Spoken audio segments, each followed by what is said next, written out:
अपनी अपनी बुक्स निकाली और उसमें पेज नंबर 30 निकाली। तो जो सबसे पहले जो हमारा शीर्षक है और उसमें लिखा हुआ है नटखट। नटखट का अर्थ क्या होता है? शरारती। तो ये पूरा पाठ एक शरारती बच्चे पर आधारित है कि वह क्या क्या शरारतें करता है, उसके मन में क्या क्या विचार उत्पन्न होते हैं और फिर उसकी उन शरारतों का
नटखट जा पहुंचा सर्कस के पिछवाड़े।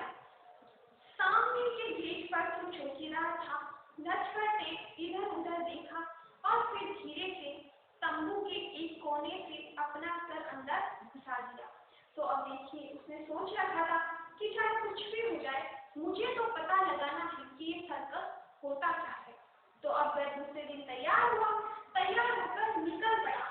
जहाँ पर वह सर्कस लगा था उस घास के मैदान में, खुले मैदान में, तो उस मैदान में वह जा पहुंचा और उस सर्कस के अंदर जो तंबू ताने हुए थे उनमें जाने लगा, प्रवेश करने लगा। परंतु जब वह सामने की तरफ गया तो वहां पर चौकीदार था, यानी सामने के गेट पर, सामने के दरवाजे पर तो चौकीदार। चौकीदार का अर्थ होता है पहरेदार। तो वह पहरेदार वहां पर पहरेदारी कर रहा था। तो वह समझ गया कि यदि मैं यहाँ से जाऊंगा तो ये पहरेदार मुझे यही रोक लेगा, अंदर जाने नहीं देगा। तभी वह दूसरा उपाय निकालता है। वह क्या करता है, उस सर्कस के पिछवाड़े यानी पीछे के हिस्से में जाता है। वहां पर कोई नहीं होता है। तो अब उन्हें लगता है कि हाँ, यही सही रास्ता है। मैं यहाँ के अंदर चला जाऊंगा और देखूंगा कि अंदर होता क्या है। सभी लोग सर्कस देखने के लिए क्यों आते हैं, क्या क्या होता है ऐसा कि सब लोग इसके लिए बहुत उत्साहित भी हैं। तो अब वह सही करता है, पीछे के रास्ते से, पीछे की तरफ से वह अंदर घुसने का प्रयास करता है। नटखट ने इधर उधर देखा और फिर धीरे से तंबू के एक कोने में अपना सर अंदर घुसा दिया। और तभी वह क्या करता है, अब वह पीछे का जो हिस्सा होता है सर्कस का, उधर की तरफ जाता है और वहां खड़ा हो जाता है और फिर थोड़ी देर सोचता है कि मैं इसके अंदर किस प्रकार से प्रवेश करूं। तो वह और साथ ही साथ यह भी देखता है कि कहीं कोई मुझे देख तो नहीं रहा है, यानी किसी ने यदि देख लिया तो बेवजह मार पड़ जाएगी, मार खानी पड़ेगी। तो इसलिए वह अपनी तसल्ली के लिए चारों तरफ अपनी नजर घुमाता है कि कोई उसे देख तो नहीं रहा है। और फिर धीरे से तंबू के एक कोने से अपना सर अंदर घुसा लेता है।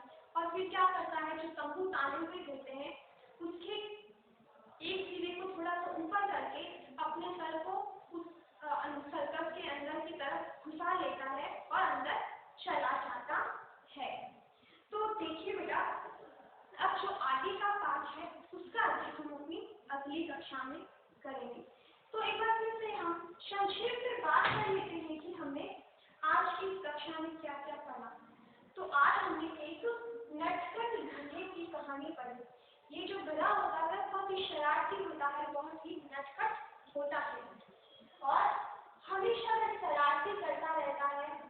कभी इधर उधर दौड़ता रहता है और कभी बेवजह चिल्लाते मारता है। तो इस कारण, उसकी हरकतों के कारण ही उसका नाम नटखट पड़ता है। तो सभी उसे नटखट कहते हैं।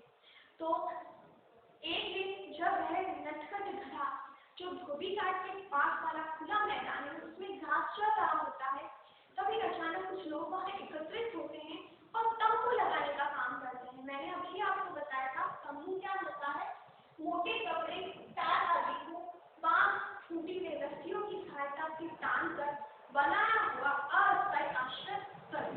तो जब वह लोग वहां पर तंबू लगाते हैं, तंबू तानने का काम करता है, तो वह गधा समझ नहीं पाता है कि सभी लोग यहाँ पर एकत्रित होकर कर क्या रहे हैं। तो उसके मन में कई प्रश्न उठते हैं, कई विचार आते हैं।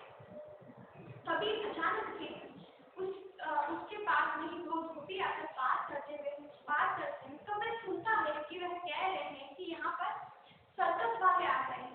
अब हमारे जो गधे हैं जो यहाँ पर घास चरते थे वह कहाँ घास चरेंगे, क्योंकि और कहीं मैदान खुला भी नहीं है जहाँ पर घास हो। सिर्फ यही एक मैदान था जहाँ पर हमारे गधे चरा करते थे। परंतु अब तो इन सर्कस वालों ने ये पूरा मैदान घेर लिया है। तो हम सभी के सामने विकट समस्या खड़ी हो गई है कि हमारे गधे अब चरेंगे कैसे। तो अब वह उन दोनों की बातों को ध्यान से सुनता है और उसमें एक शब्द का जिक्र होता है, वो होता है सर्कस। और वह शब्द उस गधे ने पहली बार सुना था। तो अब उसे जिज्ञासा होती है कि ये सर्कस होता क्या है।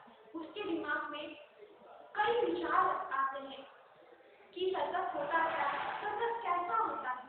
तो अपने इन्हीं प्रश्नों का जवाब पाने के लिए, अपनी जिज्ञासाओं को शांत करने के लिए वह अपनी बिरादरी अर्थात जाति के दूसरे घरों के पास जाता है और अपना ये प्रश्न उनके समक्ष रखता है कि सर्कस होता क्या है। परंतु उसके साथी घरों को भी इस बारे में कुछ भी पता नहीं होता है, तो उसे वहां पर भी निराशा हाथ लगती है।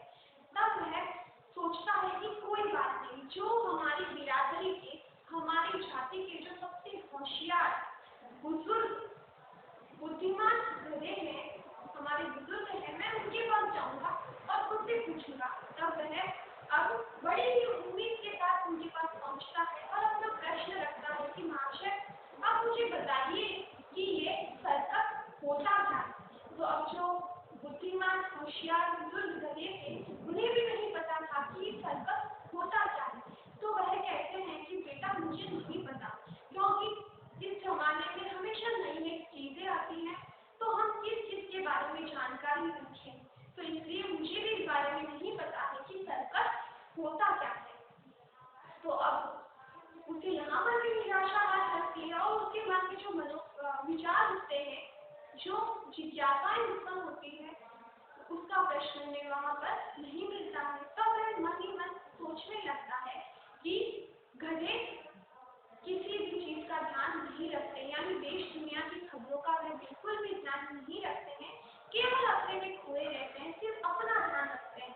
उन्हें बाकी चीजों का भी पता होना चाहिए, परंतु मैंने सभी से पूछा, उन्हें किसी को भी नहीं पता कि सर्कस होता क्या है।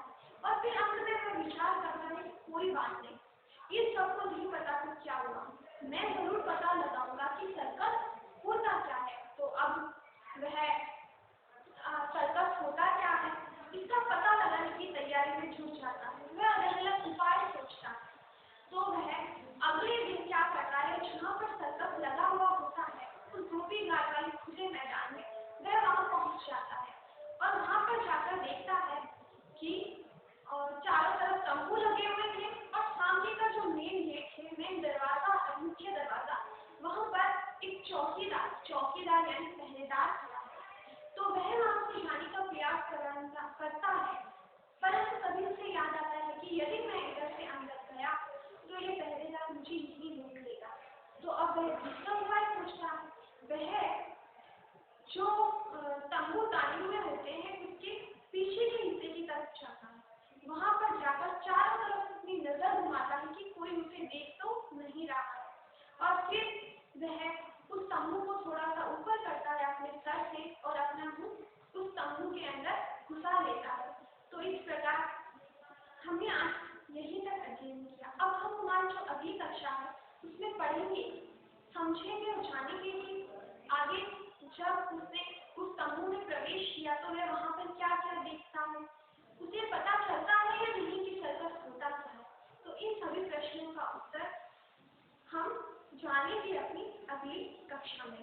तो चलिए बेटा, आज का आपका गृह कार्य यह रहेगा कि आपको इस पाठ की रीडिंग करनी है। तो चलिए अपनी कक्षा का समापन यही करते हैं, मिलेंगे अपनी अगली कक्षा में।